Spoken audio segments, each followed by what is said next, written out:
Welcome back to Everyday Esoteric, where you receive knowledge and information, and we simply translate off the Enochian ethers. This is Martin, your mystic, and I am bringing you the last morsels of this conversation, sparked by Damien Echol's book, High Magick. Anyway, it's Damien's book. So getting back to Damien's book, now that we've had the aside about some Hebrew, what are the things like Loosely. Hebrew and and the weird things like the Kabbalah have to do with this book and the rituals that we're going to be performing? Well, I mentioned earlier that the high magic and ceremonial magic has its roots in Kabbalistic thought. Everything that you know of as the occult in pop culture comes from this. We already explained how some astrology is connected to this. Through astrology, you have alchemy. And the curious thing is that the tarot perfectly aligns with the Hebrew alphabet. And that's something else that we can cover, but I think that that's like a very weird combination of the collective unconscious coming together and over time developing a deck of cards that not only references the Hebrew alphabet or symbolism from the Hebrew alphabet, but also incorporates archetypal ideas that are somewhat universal between cultures. And again, we're going to get into that much later. Long story short, these are things that align you with the rhythm of the universe, and ultimately the will itself that drives the universe. Metaphorically, I think it helps you remember where the keys to the car are, and it's setting you up so that you can drive it. It's getting in, it's adjusting the seat, adjusting the mirrors, etc. And Alex, I think over time when you get into this, for as cognizant and aware as you are, and it's something that I love about you, don't be surprised if you realize that in some components you've been asleep at the wheel. Before you go too much farther, can you explain what you mean by that? Using the Tree of Life as reference, it is components of the human psyche, or can be seen as components of the human psyche. And we start off in Malkuth at the bottom. I mean, I guess initially, like, our manifestation into this world, we're coming from Source, we're coming from God, from Kether, from the very top. But when we are here on Earth, we are waking up. It's like we're waking up from a dream, and we have forgotten who or what we are. And we learn throughout our lives based off of different interactions that we've had. If you start thinking of things as programming of the ego, that might help with this. So if your subconscious mind is like a closer nugget to Source, it's wrapping itself with these ideas that it's like Katamari Damacy. It's wrapping itself in kind of debris and bullshit that it picks up along the way. Like think of any amount of positive and negative experiences that you've had in your life and what either one of those may mean, especially when you encounter other scenarios in your life. And when you encounter those scenarios or those thought processes, the previous programming may dictate how you respond and how you think of that scenario as you meet it. So as you start kind of deconstructing yourself, over time you begin to rebuild yourself. Bringing it back to the tarot, like, it's very plausible, and I think no human, certainly no human, is perfect. But bringing it back to the tarot, like, some of our thoughts, beliefs, our practices, our behavior, our actions can be, it's like the Tower of Babylon. It's built on a faulty foundation. And when things are built on a faulty foundation, your tower is eventually going to crumble and fall apart. However, that gives you an opportunity to rebuild. And it doesn't have to be anything drastic. It makes it sound a little scarier than what it might actually be. But you may find in like peeling the layers back that some of the thoughts that you have, or the ways of being that you have associated with, don't align to the reality of what you are. So going back to the system, it's a system to help you learn the true reality of the self. I think I could follow that. Kind of bringing it back to ritual. Your body is doing very specific things. Your mouth is doing specific things. Your mind's eye is also doing specific things. all of this is communicating with the parts of yourself in ways that you're unable to otherwise. It's the language that you can't speak. It's the, again, we're using symbolism as a way to communicate with the parts of ourselves that cannot use language with the same way that our physical bodies can. So there are a lot of actions and visualizations that come together while doing this. Some of them get very complicated. My advice, and this goes back to what we were talking about earlier, when you get there, kind of start with the actions, and then bring in the words, and then get the visualizations. Especially when we talk about the middle pillar and the banishing ritual, the pentagram. Don't frustrate yourself by trying to do it all at once. So I had a bit of a thought that came up just now, and I don't want to derail us again, and we can probably, dig into it another time. But like it specifically says that all these things speak to the subconscious mind through symbolism, and the wild jumps that occurred in my head there was the remembrance of a House episode where a guy had split brain, and his split brain would make his hand do things like all of its own, and also the fact that there is sort of a reasonable amount of evidence to suggest that like we are kind of two people in our own head, and that the subconscious is effectively that second person. I found that interesting because when I thought about it, we just talked earlier about the fact that God created us in our in his its image, Mm-hmm. but that God was two in Yeah. a sense. It was the combined the masculine and the feminine, the subversion of the binary. Yes. And so, maybe that if for the people who were not thinking too hard about that, or didn't have the opportunity to have the sitting and waiting for you to be done talking thought, that that's perhaps what is meant by made in God's image, is made with the same facilities but just grounded to this existence.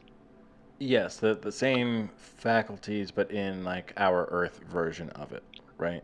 Right, and that the rituals are what people have found to try to be the most effective, or at least what people have found to be effective for them in doing your own type of communion with God, so to speak, where you yourself are God here. Yeah, and like I think that speaks to like, again, like this is just how this system does this. If you look at some of the Eastern traditions, like if you look at Hinduism, the pantheon, the very large polytheistic pantheon of Hinduism. I don't have a very strong education in this, so I'm going to try and I don't wish to offend anybody. But from my understanding, is that the pantheon are different masks that the same individual wears in a play. And the play itself is the play of the universe. And it's the when the play starts and the curtain comes up, you have your many-faced individual, and that individual is playing the parts of the play uh, differently throughout time. So But not again, not to get too yeah, too derailed, so to speak. no, but I'm glad that you brought that up because like I think you are consciously or not, you're starting to get at some of the nuggets of this theoretical philosophy where like one of the most important and essential meditations is the first meditation that you effectively learn when you enter like the golden dawn is to meditate on a point as defined by mathematics. And if you think about a point, Okay, interesting. it unless it has relation to something else, it has no meaning, it has no weight, it has no volume. There's nothing there. I mean, it's conceptually there, but it's just a point. But that point does not have a name, it does not have a meaning, it doesn't have a purpose. There's nothing with which to relate it to. So the moment you can start making relations to that point, whatever the point is, you can learn about that beginning point. And then the points adjacent to it, because then they will mean something to one another.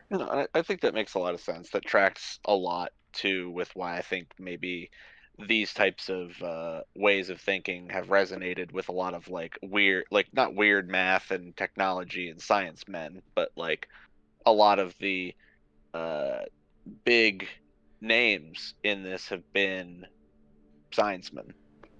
Yeah, like I couldn't remember his name for the life of me the last time we talked, but Jack Parsons. Everybody go look up Jack Parsons.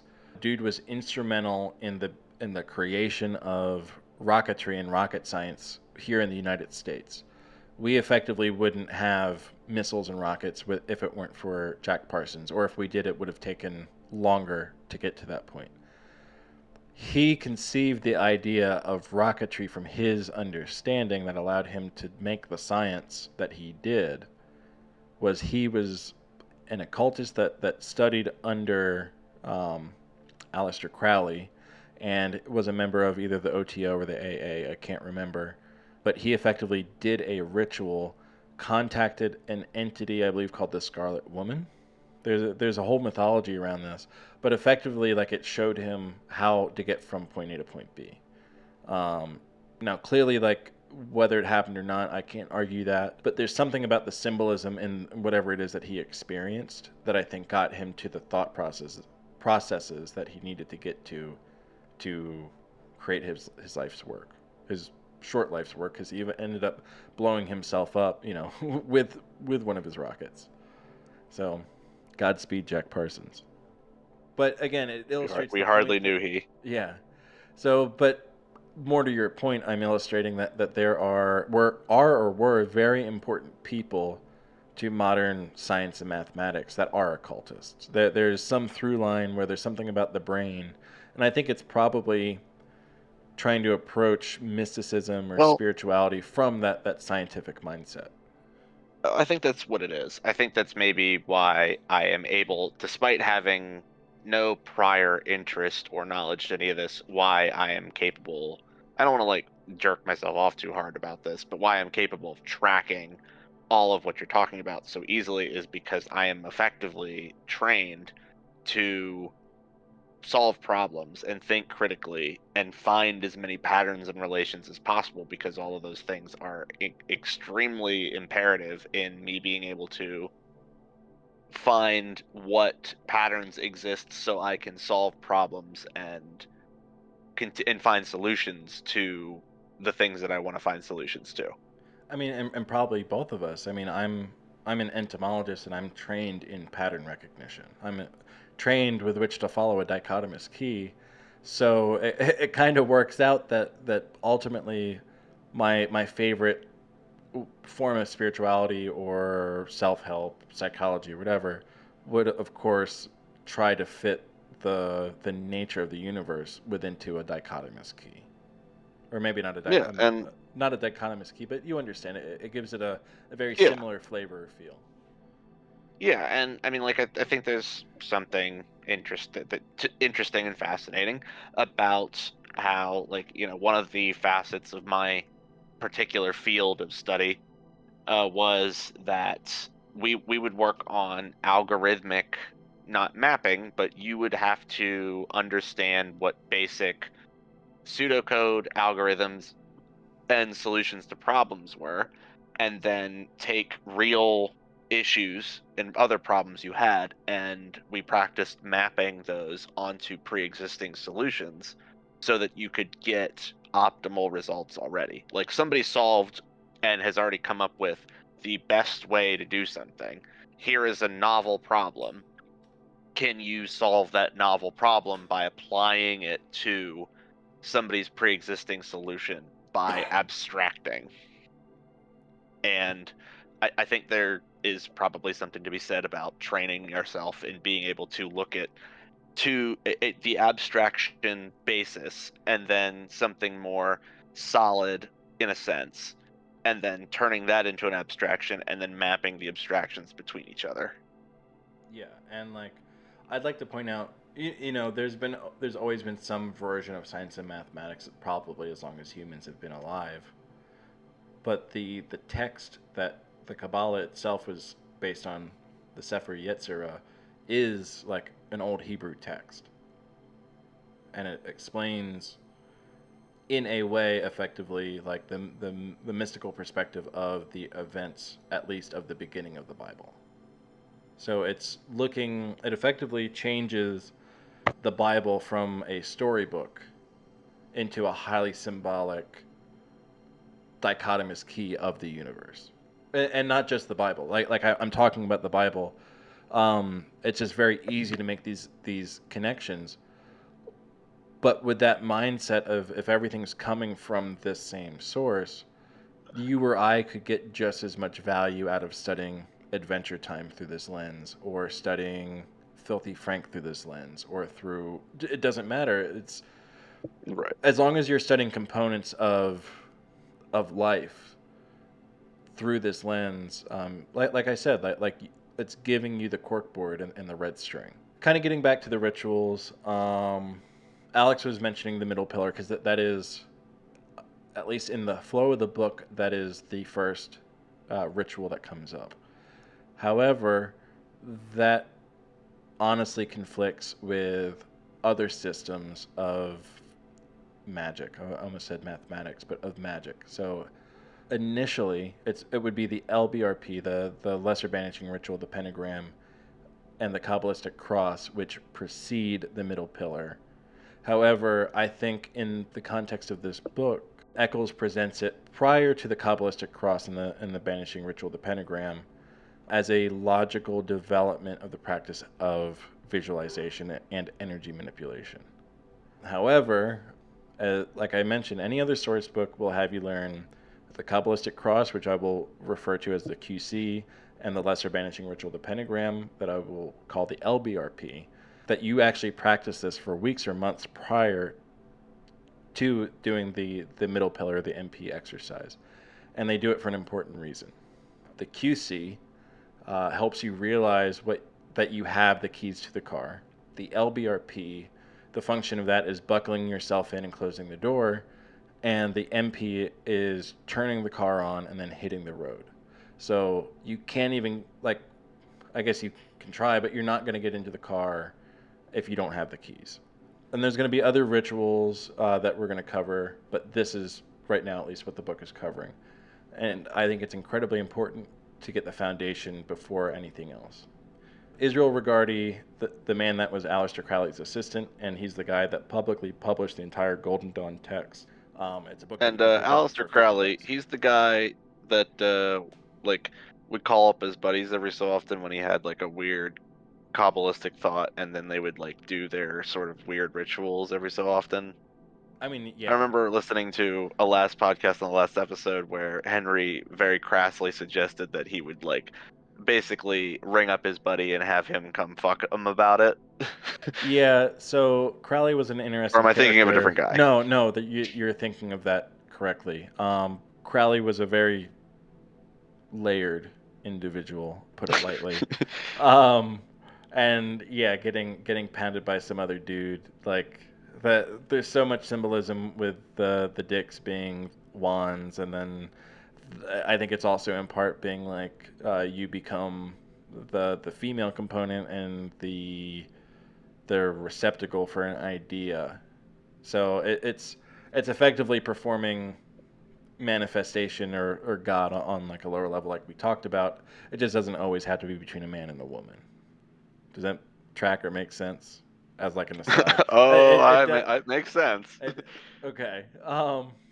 But anyway, I so back. get what you're talking about. It's Yeah. just to really to take a very serious podcast and bring a little bit more light into the scenario. This was the guy that would have an idea and need to get fucked about it sometimes.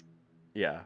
I mean, I like that better than the trains and Sonichu that I mentioned earlier. It certainly fits a lot more into what people might have thought about esoteric and occult. Which reminds me, you can buy a Sonichu on Amazon now. I don't want to go. I You don't don't? want to No. even. Just trust me. We're not That manifesting that. I haven't. Somebody did, and they're going to manifest all over it, I'm sure. Anyway, so Israel Regardie was the guy that published the entire Golden Dawn text out in a nice, tidy little package. You can pick it up, on Amazon or your local occult bookstore for like $50. But he explains in his writings and teaching that the LBRP is the single most important thing that you can do. and to perform it daily as a strict regiment, and you will get further, as he says, than the adepts playing around with things that they don't understand. So do what you want, follow the book because it is the system that Damien Echols is putting forward, but understand that the QC and the LBRP is the foundation that you need to set before moving forwards, and I will explain why. And this is because the intended use of the QC and LBRP is to center yourself, cleanse your cleanse your space and yourself. It's almost like a spiritual shower. So you're fortifying yourself and your space with the energies that you want to invite in, and then you set and realize your space in the cosmos. So it already sounds like a lot, especially since like the whole daily or every other day performance is effectively the QC, the LBRP, and then the middle pillar. And it sounds like a lot. I have currently not been using the middle pillar because I fell off for a while, and I'm restarting with the QC and the LBRP. But, if you're rushing, you could probably get it done in under 10 minutes. I take my time with it, and it can be upwards of up to like 15 minutes, and that's with all the visualizations and breathing and whatnot.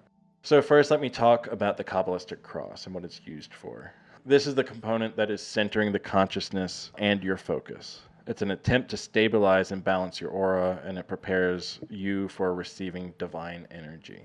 During it, you're actually visualizing the light of source or whatever entering into you and below you.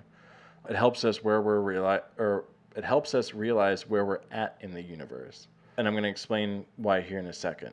So to start, you're facing east. We faced east as part of an alignment with the three mother letters of Hebrew, Aleph, Mem, and Shin. These letters effectively make an XYZ axis of Aleph being up and down, Shin north and south, and then Mem east and west. There's an essential visualization practice with this ritual where you're facing east and you're aligning yourself with Mem. In part, this is also to recognize that the source of all power, like because you're facing east, the source of all power on the physical plane of the planet Earth is the sun. While breathing in and out steadily, you visualize yourself growing to the point in the universe, growing up through the universe effectively, so that it is a speck of a cube that you are standing on. As you visualize yourself growing, really try to feel that growth itself. Because remember, we're training the unconscious mind. So with each inhale, and then when you exhale, that's kind of when you conduct the visualization. So at first, you're bigger than your room, then you're bigger than your house, then you're bigger than your state, then your country, then you're bigger than the world, bigger than the galaxy, then you're bigger than the universe. Then you become aware of and visualize that there's a light extending down or dangling above you.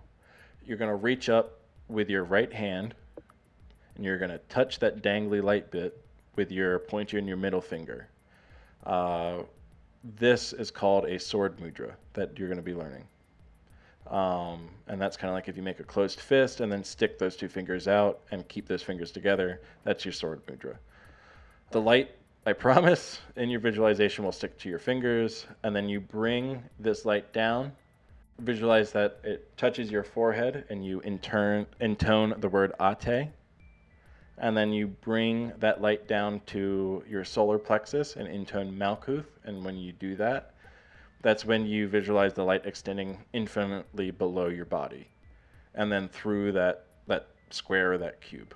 And that line is aligning you with Aleph. So then you're going to touch and intone on your right shoulder, Ve Gabora. And then you're going to visualize the light extending from your solar plexus out through the right side of your body and infinitely into that direction. Then you're going to do the same on the left side of your body and visualize that light extending infinitely south. And then when you touch your left shoulder and intone Ve Gadula and visualize the light extending, like I said, infinitely to the north from your solar plexus. This last one is then aligning you to Shin. So what are the words and what do they mean? It's Ate, Malkuth, Vagabora, Vagadula, Leolam, Amen.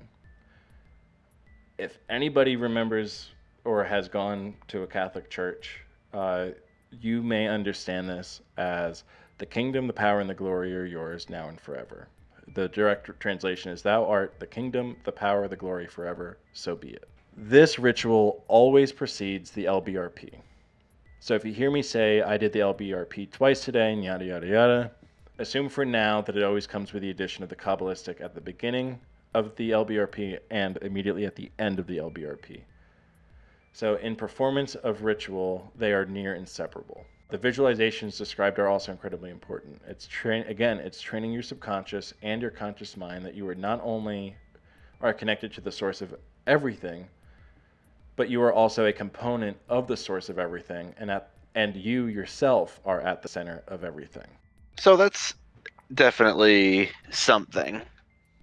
I'll say the first thing that I can't really get out of my head, and it's nothing to do with this, but that Malkuth, that word, for some reason, in a incremental game that I play and enjoy, there are prestige upgrades that exist, and one of them is, the very first one is Malkuth, and it makes it so that way the prestige effect of your that you're using whenever you reset the game is more powerful and is underneath the metaphysics tab.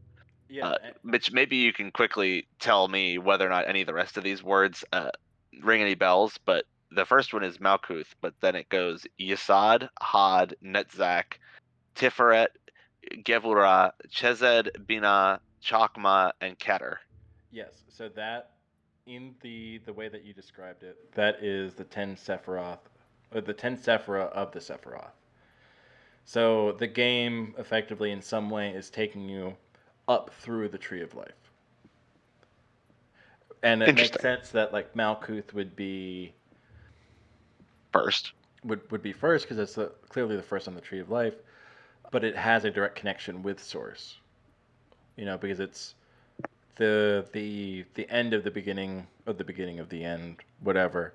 You know, you can think about it as making a loop. If you look at the Tree of Life itself, if you were to go pull up a picture of it, you will often see three emanations that are extending up above Kether.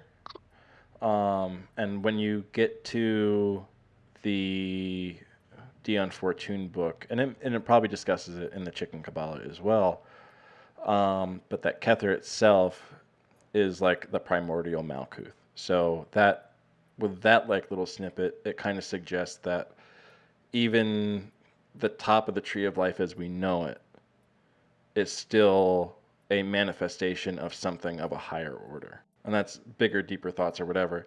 But Malkuth itself is if we think about it in physics terms, it is the slowest form of energy.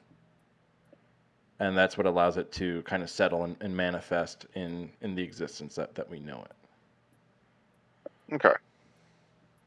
So in the game context, like, it makes sense that like how cool you are, or there's aspects of how cool you are that carry over every time that you restart the game or that you level up or that's one of the upgrades that they have is this, like you restart and you get your restart points like every other incremental game is. The trick being that this one just happens to be a lot more difficult and unique than a lot of the other ones are, but the usage of like metaphysics as their call for the reset prestige mechanic, and then specifically enhancing your reset and prestiging is then using these like Kabbalistic symbols to further enhance the cycles is I think kind of interesting that the game chose to do that. Like it shows a little bit about the author of the game in their creation of it and what they might be either believing or I guess deciding to make a nod at. Before I get aside too much, I'm going to take it back to the LBRP. So this is the next logical step in the operation that you would be performing daily. And it, like I said before, it is the most important foundational ritual of this entire system, aside from the Kabbalistic cross. So I'm going to touch on the pentagrams first. Why the pentagrams? A pentagram is a representation of a thing that is the sum of its parts. With a pentagram in this philosophy, each point represents the specific makeup of that thing. So in this case, 4 of the points are the classical elements of fire, water, air, and earth, but the top point represents a 5th element that the mystics call spirit. I have a note here saying, so it's more like a representation of something made manifest, if that makes sense. Can you explain or elucidate on that? I have a feeling that it was maybe something to use as a placeholder to basically describe that nobody really understands what it is that holds that draws one element to each other, and nobody really has like a understanding of the scientific vehicle with which these things can come together to create what it is that they choose to create. And so the closest thing that they could use as the describer for the great attractor between all these different fundamental parts is spirit. Like that like we've already talked about when it comes to language. What do we use to describe the thing that melds and puts together all these parts is spirit. So off of that, I'm going to use that as a springboard. We can understand that the pentagram represents the physical manifestation of this combination of things.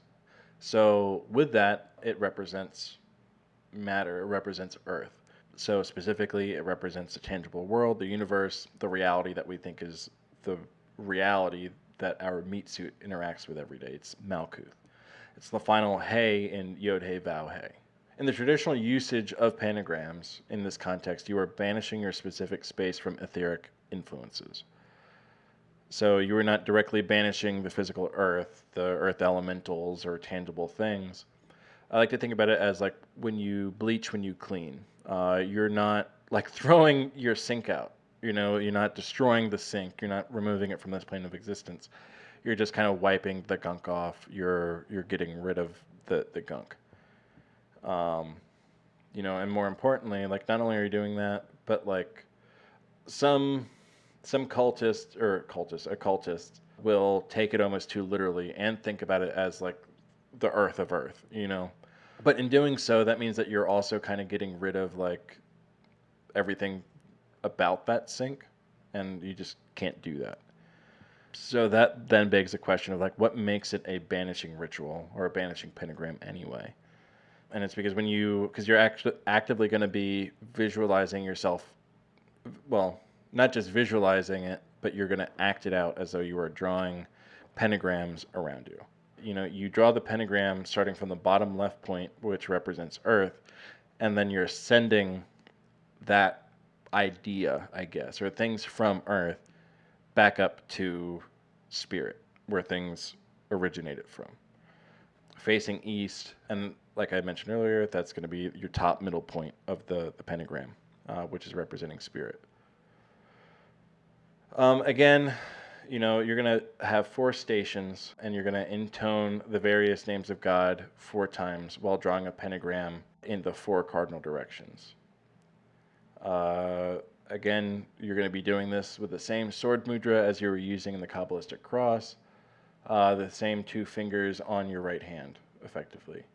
When you draw these pentagrams, you're going to visualize the light and energy you handled during the Kabbalistic cross coming through you and out of your fingertips as a white light. You're going to draw the pentagram, and then you're going to stab it while intoning the appropriate name for God. Then as you intone the name of God, you visualize that the pentagram itself grows brighter. Oftentimes, it's described that you visualize it turning blue or like flaming in blue. And then you keep the visualization and you draw a line to where the next one will be, and so on and so on.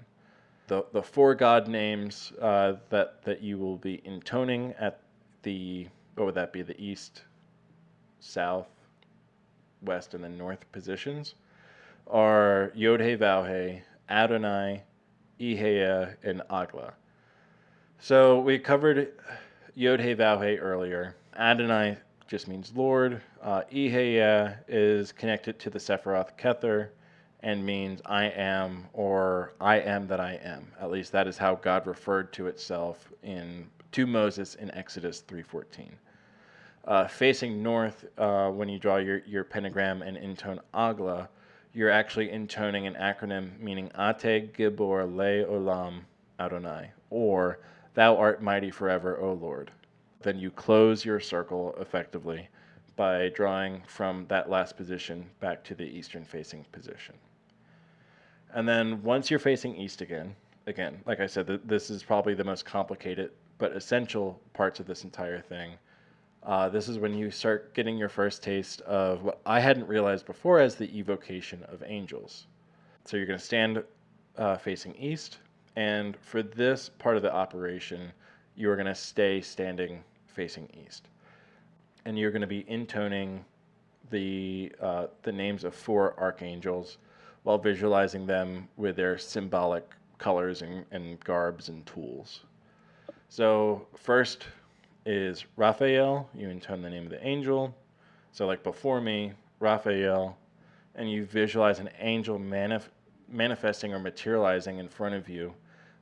It's helpful to see it as though it's coming out of you, so that you kind of have an understanding of where it's going, or coming from, I should say. Raphael is wearing yellow robes, and he holds a caduceus. He represents the east, he represents the element of air and the season of spring. Behind you will be Gabriel, and you're going to visualize him wearing blue robes, holding a cup or a chalice. He represents the west, he represents autumn and the element of water. To your right will be Michael or Michael, and he's wearing fiery robes and holding a sword. He represents the south, the element of fire, and the summer. To your left will be Uriel, and he's going to be wearing like a dark green or a brown something, and he carries a pentacle. A pentacle is just a coin with a pentagram on it, and he represents the north, he represents winter, and elemental earth. So try your best to visualize these things and really feel what's going on around you. I am at the point where whether it's visualization or not, I can feel the heat from the pentagrams. When I call upon the angels, for example, like when I call in Uriel, I can feel the cold air, like the winter air from his arrival. Or when I call upon Gabriel, I can smell the wet leaves and I can hear the rustling of leaves as he comes into the space. And same thing with Michael, you can feel the heat coming off of his sword, things like that. You're essentially building other layers of association and symbolism. And then at the end, you're going to close out with reciting and visualizing. And to quote, "For about me flame the pentagrams, and within shineth the six-rayed star." And then you finish it off by performing the Kabbalistic cross one last time. And then some people might find it helpful to clap or stomp your right foot to get yourself out of feeling spooky, and so that you feel like you're on Earth again. So this is where I'm going to wrap up, at least with the rituals right now. We're going to be covering the middle pillar next in a future episode, but we'll probably also tackle some more of the basics of the Kabbalah. I want to say that there's definitely, so talking about this for a little bit, I want to say that there's something, it's a ritual, so it's supposed to be ritualistic and draw you into it quite heavily, but there is something very hypnotic about the process that is being performed that I believe would say something to how you said you can feel the things that it is that you're visualizing. And I think that, at least for me, it speaks to the power of the mind's ability to be able to better pilot the meat vehicle in some ways, or not better pilot it. That's I misspoke when I said that. To have more power over the meat vehicle, and to be able to force it to do things that you wouldn't normally have without some external prompting. Yeah, like whether it is truly if you are manifesting that feeling, or the things that then cause that feeling. Is that kind of what you're getting at? Right. Say we strip away the angels, and we take away the the light and all that other stuff, and we just want to think about, you have conjured a campfire in your head, and you Yes. do this on a regular basis every day, and you practice over and over again the conjuring of the campfire. You physically know how a campfire feels because you had a real one up to your body, and you do this over and over again, and you don't trick, but you continue to trick your mind into believing that when you do this, that you can feel the same sensations as that thing that you're visualizing, right? I think it's fascinating because like when I think there's something to be said about like the thought processes. You know, I think it's very easy to forget that our thoughts are as real as any other part of us. You know, like what's his name? Lonmilo Duquette kind of explains some of that in the Chicken Kabbalah, and it's probably one of the best ways that I've ever heard explain it. And it's like that chair analogy of like this chair feels and smells and tastes and whatnot a certain way in the material world. But then there's like the intellectual property component of it where there's a design or a schematic of it somewhere that is the idea of my specific chair. And then there's like above that is just the idea of a chair. And then further above that is just like the basic idea of rest. So like I think it's an early indication or possibly an indication of how like your thoughts are as real as things that you're going to experience in the material world. Or is it just that Well, that your thoughts are also material because they are happening on the material plane? I mean, they make hypnosis that can make you come just from listening to it. So, like, Have you done sure. that? Because I've never tried it.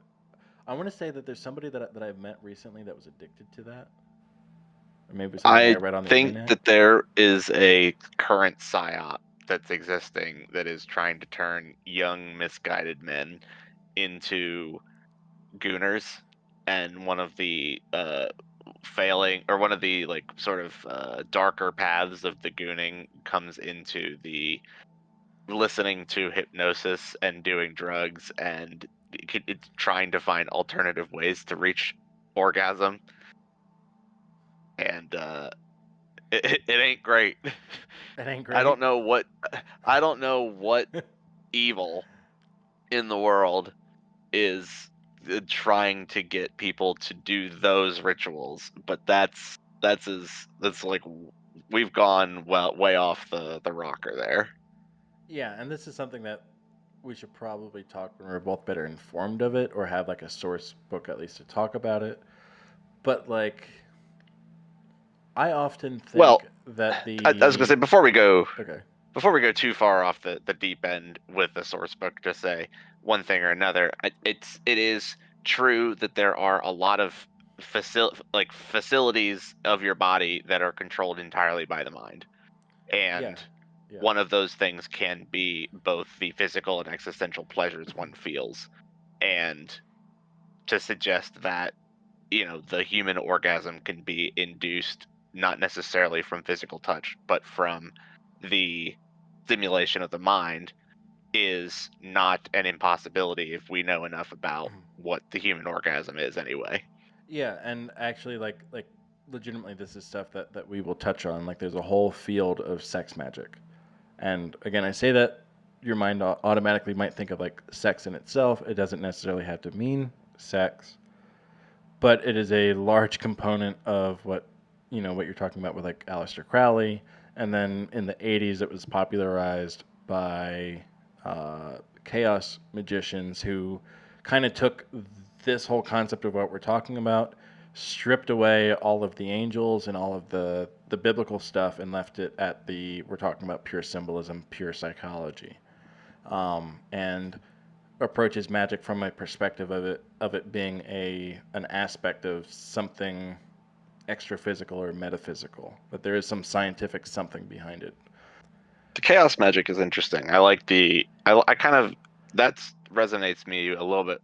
That resonates with me a little bit more when you talk about stripping the Abrahamic related stuff out of it and treating it more as a not a program with which to use to manipulate like the world, but in a sense it is like a form of running a program and using specific instructions to try and achieve a different reality around you.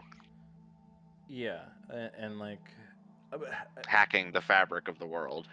yes, and I think that's where we start seeing a split between like the internal component of this, where like yes, it's called magic, but at what point have we talked about like doing any of this for like a specific like, oh, I'm gonna get a job? Like if you've noticed that this is more or less like a spiritual alchemy or a psychological alchemy, trying to transcend you to something that is greater than what you currently are. Well, sure. At least that's what the orientation of high magic is. Yeah. I imagine chaos and sex magic and these other sort of not as high magics may Yeah. be more interested in baser needs. Yeah, it's I think it's part and parcel. I think you need to nourish the soul with these sort of things, the soul and the psyche. But then like there's the physical need. So you have these lower vibratory quote unquote uh, things that are based on the ego. So say you want a job, you want a car, you might want so and so to text or call you back, whatever. Um, then you work through different symbolism, and chaos magic really isn't too complicated once you get into the nitty gritty of it, because you can kind of apply like any system and try to make it magic. Like there's dudes out there who take some guy in the 80s or 70s or whatever wrote the Necronomicon inspired by the Necronomicon of H.P. Lovecraft, and there's people who practice sorcery out of it. Now, it's a bunch of, could be considered a bunch of fictitious bullshit because it's like a copy of a copy. It's got source material elsewhere that is allegedly rooted in fiction. But then you're using like sigils and worshiping practices and whatnot out of it to effectively summon aspects of what have become part of the collective consciousness to perform an action for you. I mean, So, who's to say that the Christian Bible isn't all fiction anyway? well, I mean, So like clearly whether we're we want already to say seeing. that the Necronomicon is any type of fiction versus if we want to say that, the Bible is any type of fiction, like it's all a book that a guy wrote, Yeah, and we can decide to subscribe how much power we want to it. I think there's a lot of truth in that because like we've already started to dissect some very famous things from the Bible from a Kabbalistic perspective, and we can see how it's not like it might just be a story, but it could also be very symbolic of certain other things, more of like a story with which to describe a programming system. And I think you could probably do that with anything. Like again, we could probably dig into Lord of the Rings or again H.P. Lovecraft, and come up with something very similar. Clearly, people have been doing that. But then, like I also want to point out that in the '80s, is it Alan Moore, the comic book artist? I think it was him. One of his things that he was working on, one of the comics that he was working on, I think was failing. It may have been Neil Gaiman, because for some reason I want to say that it was the Sandman. But he had a page Maybe. on the back of the book, effectively saying like, Image Comics doesn't, like we're running out of money. We can't do this. So if you stare at this sigil and jerk off to it, like that energy will collect and bring success of this book to manifestation effectively. Um, and what did it work because everybody was jerking off to the sigil, or did it work because people started buying the comic and flooding the company with money to then go home and jerk off to the signal or sigil? Or Sorry. could it just have been that there was a book that asked you to jerk off to it, Yeah, and yeah, then people were like, "Whoa, yeah, I need to buy that." yeah. Like there was no problem. Like nobody was losing a job. Nobody was losing a contract. Dude was probably just like, "Can I get a bunch of people to go jerk off?" Well, he was successful, apparently, He did it. and that is true magic right there. So on that, I think we can wrap this up. So again, next time we're going to be covering hopefully the middle pillar. We're going to be touching on the Kabbalah itself and the Tree of Life. Any last final parting words or things that you'd like to discuss? No, I don't think so. I think I'm excited to go and dive a little bit more into the rest of the content in here and start trying to do the rituals on a regular basis. I want to mention that, because of the fact that these rituals take time to dig in, that we may not be, the next installment of this may not be sequentially right after this particular episode. So, stay tuned for when we've had an opportunity to get, Martin's cobwebs dusted off and my cobwebs added and then dusted off as far as the performance of our rituals, so we can really speak to the efficacy and feelings about them. Yeah, because like I've been performing them consistently for 3 weeks now. I think I started a week or two before we came up with the idea to do the podcast. Well, we came up with this probably months ago, but we're actually acting on it. So probably about 3 weeks in of consistently doing the LBRP every day, and I haven't, like I said, I haven't done the middle pillar yet, but the breathing, the rubbing your hands together for the energy, and then of course the entire QC and LBRP operation is something that I do every day when I get home. Yeah, I think that kind of does everything for us here today. You know how these things go. Please like, comment, and subscribe. Touch us on the internet at any of the following places we have in the description or on our channel, and we'll see you next time. Yep. From our mouth to yours, this was Everyday Esoteric.